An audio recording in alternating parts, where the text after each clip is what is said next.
Hi, my name is Safe and well. For this assignment, we want to present differences between sole proprietorship, partnership, and corporation. Choosing the right business structure is crucial for success. There is a common types of business, which is sole proprietorship, partnership, and corporation. Each have unique characteristics, benefits, and challenges. This presentation explores their key differences, helping you determine which structure aligns best with your business goals. So, first thing first is sole proprietorship. What is sole proprietorship? This is the simplest and common business form where the business is owned and run by only one person. The owner is personally responsible for debts and liability. For the second part is partnership. It involves two or more individuals who share ownership responsibilities and profit. There are different types such as general and limited partnership, each with varying levels of liability. And the third one is corporation, a separate legal entity that provides limited liability to its owner, which is shareholder. It requires more formalities to set up but offer benefits like easier capital acquisition and perpetual existence. So let's take a look about differences within sole proprietorship, partnership, and corporation. For the first one is ownership.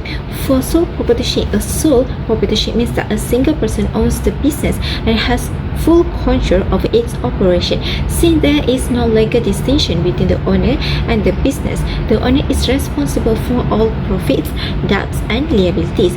For second one is partnership. Partnership are governed by the Partnership Act 1961 in Malaysia. Under this act, two or more individuals share ownership of the businesses are involved in management. The ownership, responsibilities, and profit are usually divided according to the partnership agreement. And the last one is company. In a company, the Companies Act 2016 of Malaysia, it applies where ownership is typically separate from management.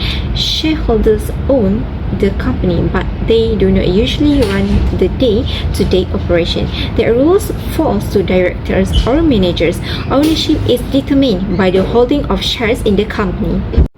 For the recent cases of Solomon Victor Solomon and Co. Ltd. in 1897, this case established the idea that a company is its own legal person, separate from the people who own it. Mr. Solomon created a company and sold his own business to it. When the company went into the debt, people tried to make Mr. Solomon personally responsible. The court decided that the company, not Mr. Solomon, was responsible for the debt. This case is important because it shows that the company owners, shareholders, are usually not responsible for company debts. For the second one is liability. For sole proprietorship, the owner has unlimited liability, meaning that they are personally responsible for any debts or legal actions taken against the business. And for the second one is partnership. This is under Section 11 of the Partnership Act 1961. Partners usually have joint and several liability, meaning that each partner is individually and collectively responsible for the debts and obligation of the partnership. If one partner cannot pay, the others must cover the entire debt. In a company, Section 17 of the Companies Act 2016 addresses corporate liability, stating that the liabilities of the company are borne by the company itself, not the individual shareholders, because shareholders' liability is usually limited to the amount unpaid on their shares. Hence, that concept of limited liability. Hikmah Victim Can Romi March Shipbuilders Association 1915. So in this case confirms that members of a company need to follow the rules in the company itself. If a member have a problem regarding with the company, they have to handle it according to the rules, and the members can sue the company in court for internal issues, but must resolve them within the company. This case is very important for understanding how disputes in companies are managed. This simpler version focuses on the main takeaway for each case without getting too technical. Assalamualaikum and good day to madam. My name is Elisa Yakhuilin. So I'll be continuing on the differences of sole proprietorship, partnership and corporation. So the third differences here is about legal status. Legal status is what an individual or corporation or anything is known for, is recognized as. So in this case, it is about the separate legal entity and not a separate legal entity. So separate legal entity is where the owner and shareholders are, there are distinction between both, while not a separate legal entity means that there is no distinction between both. So in this case here, sole proprietorship and partnership, according to the Registration of Business Act 1956, it is said that both sole proprietorship and also the partnership both are not a separate legal entity. So meaning there is no any distinction between the owner and also the business, and both are actually known as one. Okay, known as one. So meaning when it is known as one, as I said before in the second differences, which is the liability, meaning this sole proprietorship and partnership, they will have unlimited liability. So meaning they have to bear all the costs for the businesses. So the only differences here is that sole proprietorship, in sole proprietorship, there is only one owner. So meaning that owner will have to bear all the costs. Thus, it is very burdensome on one person. While partnership, because they have few people in there, so meaning the liability will be splitted among the members. So the only exception here is on limited liability partnership. So known as nickname, they have limited liability that they have already agreed upon in their contract. So the last one is on the corporation. So corporation under the Section 20 Companies Act 2016, it is known that it is said that the corporation is a separate legal entity, meaning there is a distinction between the company and also the owners. So meaning company is an independent entity and the owners, which are the shareholders, are also an independent entity. So the cases that involve here is the Lee versus Lee's Air Farming Limited 1960. So in this case here, it's about the owner, the director of the company who owned 99% of the share. He passed away due to work, which is he was working and then they were in a flight and they have a plane crash.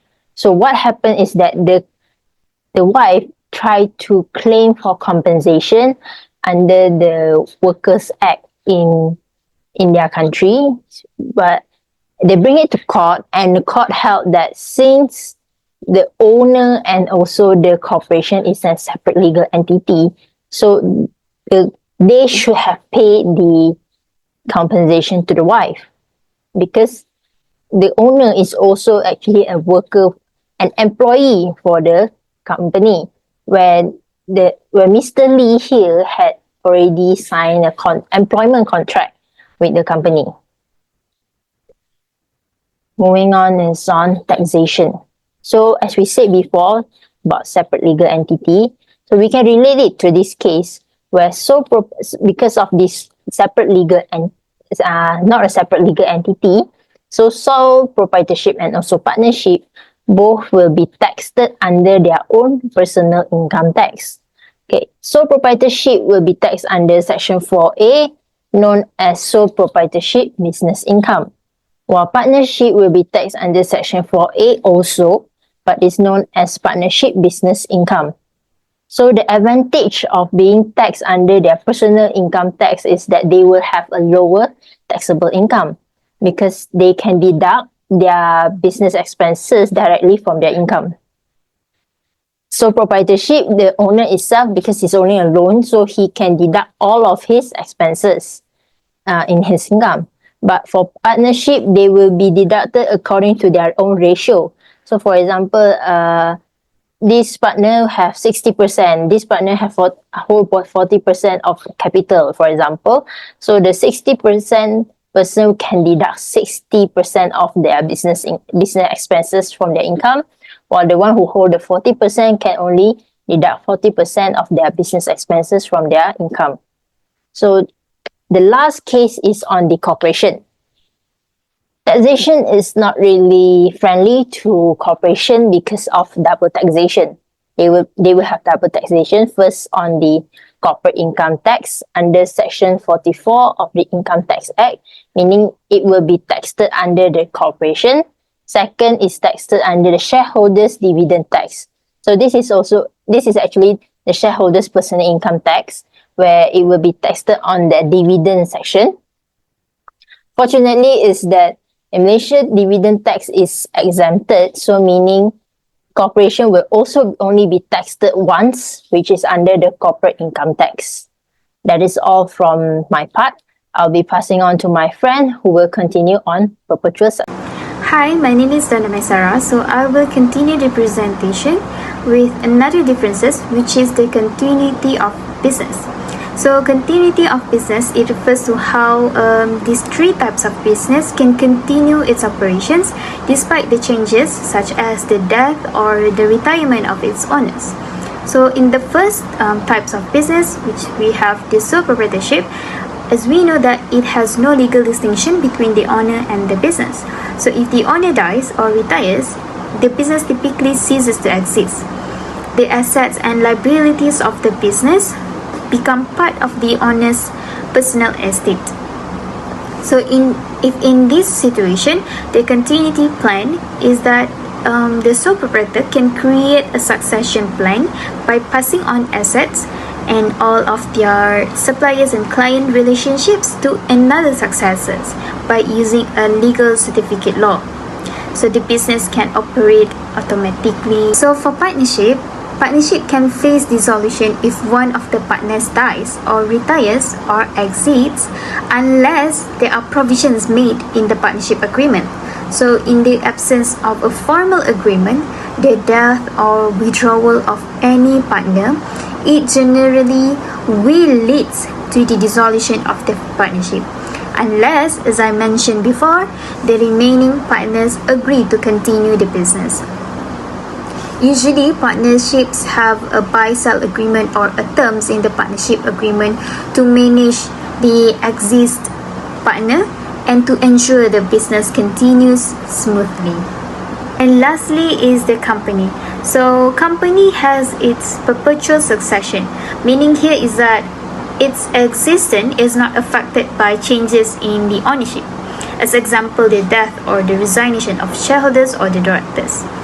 So companies' shareholders can transfer their ownership by selling their shares, and the business can still continue to exist independently of its owners.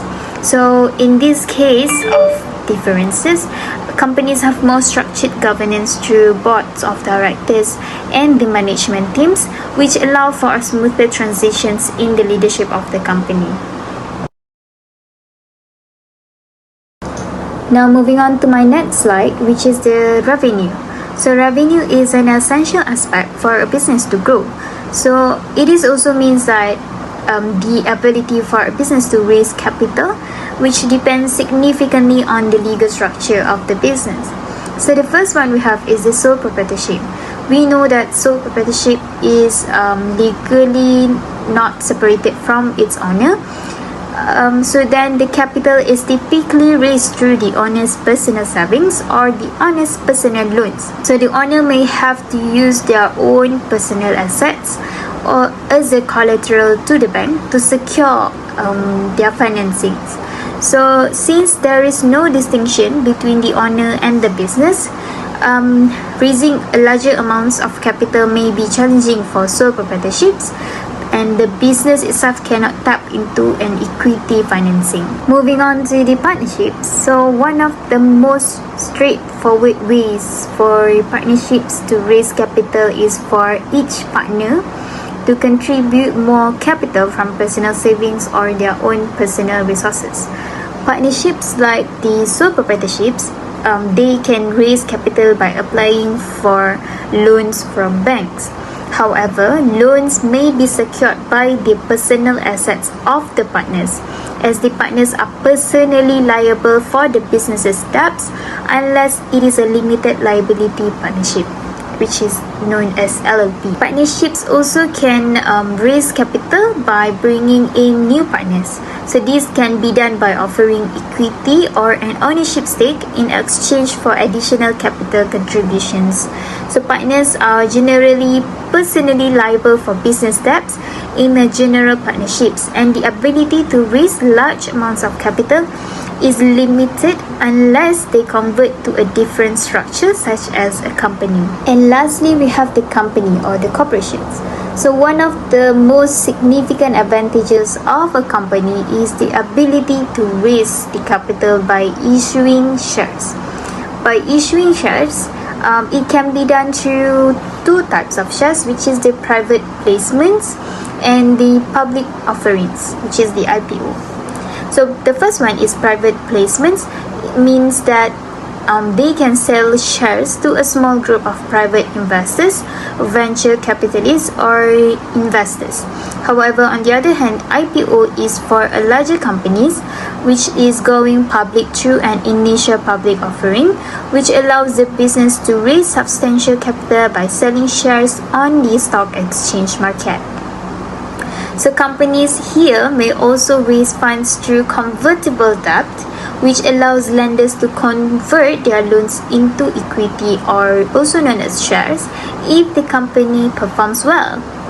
So the corporate or the company structure, this allows for a limited liability and a separate legal entity status, which makes it easier for companies to attract larger investments. Investors also usually are more willing to invest in companies because they know that they can buy equity without being personally responsible for the company's debts. So that's all from me. Thank you. My name is Siti Nazifa, and I will continue to explain the difference in decision making and regulatory compliance.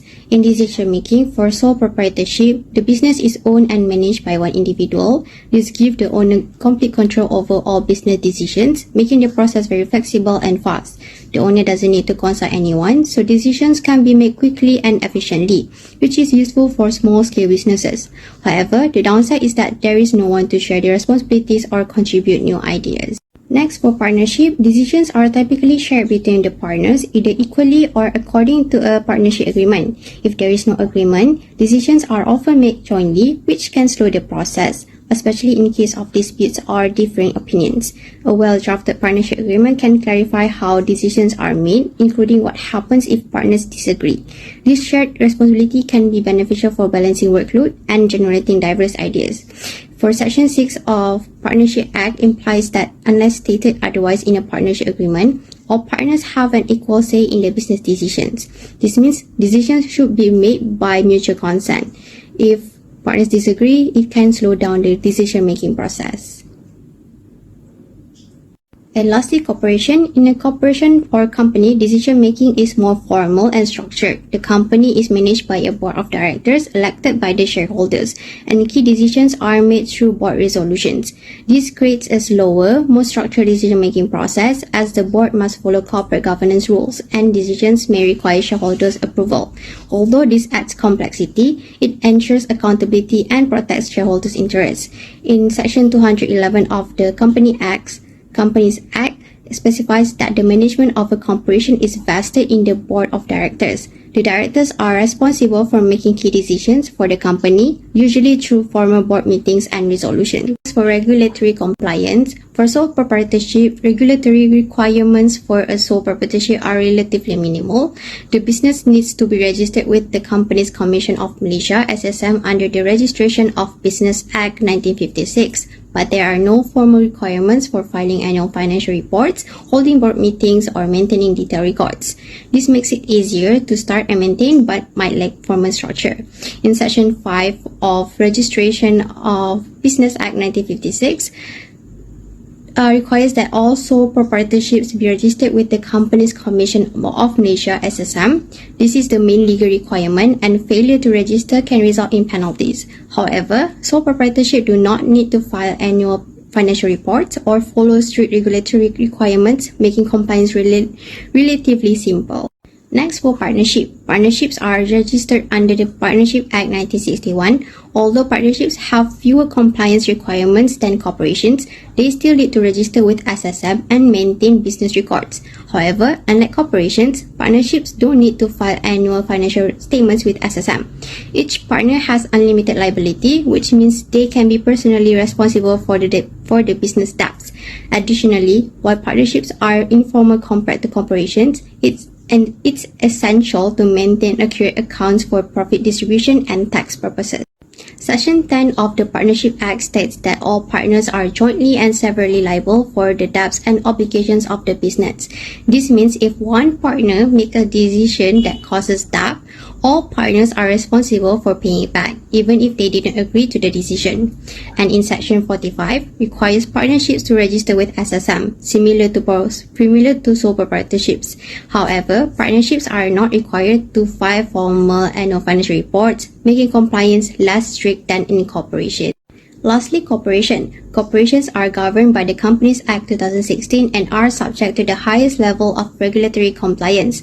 They must file annual financial statements with SSM, hold annual general meetings, AGMs, and comply with various reporting requirements, such as submitting audited financial reports. Directors also have legal responsibilities and must act in the best interest of the company. The strict compliances ensures transparency and legal protection, but comes with more administrative work and costs. In Section 248 of Companies Act 2016, mandates that corporations maintain proper financial records and submit audited financial statements to the SSM annually. This ensures transparency and accountability to shareholders and regulatory bodies. In Section 240, requires corporations to hold an AGM each year. During this meeting, shareholders discuss the company's performance, elect directors, and approve decisions like financial reports and dividends. That's all from me. I will pass to the next presenter. My name is Amira Rashida binti Abdul Aziz. So now I'm going to explain about formation and legal requirement for sole proprietorship. It is easy and inexpensive to set up. It can be formed by simply registering a business name depending on the local regulations. For the legal requirements, minimal legal formalities, there's no need to file incorporation documents. The owner must comply with local tax and licensing requirements, and the business is legally inseparable from the owner. For example, the case of Solomon versus Solomon, although this case is well known in the context of company law, it highlights a distinction between personal and corporate entities. Before this case, the concept of a business being completely tied to the individual owner was more prevalent.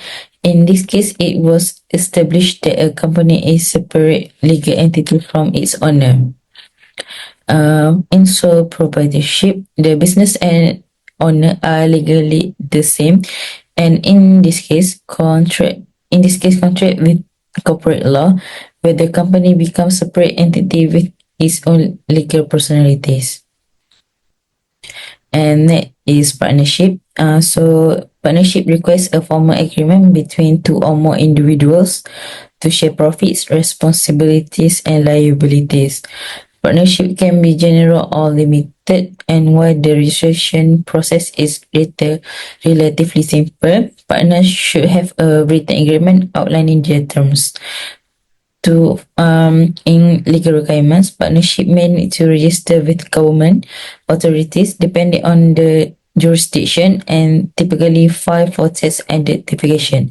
A partnership agreement, though not always mandatory, it is highly recommended to define rules, profit sharing rules, and dispute resolution method. For the case is Morales versus Smith. In this case, discuss how a partnership is formed by mutual consent and agreement between the parties. The court looked at whether certain behavior and representations imply a partnership even in the absence of a formal agreement. It underscores the legal requirement that partnership can be formed either explicitly through agreements or implicitly by actions impacting liability and profit sharing. Next is company. formation, the company are more complex and expensive to establish compared to sole proprietorship and partnerships. Companies need to register as legal entities, file articles of incorporation, and meet state of national legal, regulatory standards. This involve documentation such as memorandum of association and articles of association. For legal requirements, companies are subject to strict regulation, including ongoing reporting, tax filing, and governance protocols. They must also follow statutory requirements for board meetings, shareholder meetings, and maintenance of financial records. They are separate legal entities from their owners. Example case is Foss versus Harbour. This case set a principle that only company as a separate legal entity can sue for wrong done to it, not individual shareholders. It underscores the separate legal personality of a company and defines the right of shareholders in terms of legal action and governance, which is part of the complex legal structure involved in forming and operating a company. Second is profit distribution. In sole proprietorship, all profit belongs to the sole owner and they are personally taxed on all business income. There is no distinction between personal and business income for tax purposes. So profit are taxed as part of the owner personal income. In partnership, profit are shared among partners as per the partnership agreement or equally if no agreement is in place. Each partners is individually taxed on their share of the profits. The business itself does not pay income tax, but partners report their income share on their personal tax return. The partners can agree on various profit sharing ratios that reflect their respective contribution. For example, is case Khan versus Mia. This case involved partners who had not yet begun trading but had incurred expenses in setting up their business. One partner sought a share of the future profits. The House of Lords ruled that the partnership exists even though trading had not yet begun, and thus all partners were entitled to share of profits or losses from the moment the partnership was formed. This case clarifies that partners are entitled to profit shares from the moment the partnership is formed, not just from where the business start generating revenues. It reinforced that partnership profit must be shared according to agreed terms or equally if not otherwise specified. Next is the company. Profits are distributed to shareholders in terms of dividends. The company pays corporate tax on its profits and dividends and then distribute to shareholders who may also be taxed on their dividend income. The company can retain a portion of profits for investment rather than distributing all of its dividends, giving more flexibility in managing finances. Example case is Spanish Broadcasting Co. In this case, company shareholders argued that they should receive a dividend from the company's profit, but the company director refused. The court ruled in favor of the directors, stating that profits may be retained within the company for future use rather than distribute as dividends if redeemed in the company best interest. This case further highlight the discretion of the board of directors in determining when and how profit are distributed. Shareholders cannot force the distribution of dividends unless there is bad faith or a breach of duty on the part of the directors. In conclusion, so proprietorship, partnership, and companies each cater to different business needs and goals. For sole proprietorship are best for individuals seeking full controls with minimal legal complexity but accepting personal liability. For partnerships, it's provide shared ownership and relatively easy setup, But partners must manage joint liability and share decision making. Meanwhile, for companies offer greater protection with limited liability, easier capital raising and perpetual existence, but at the cost of more complex regulations and potential double taxation. So choosing the right structure depends on factors like business size, risk appetite, growth ambitions, and willingness to handle legal and regulatory obligations. Each structure has its own balance of simplicity, risk, and potential for growth. I think that's all from me. Thank you.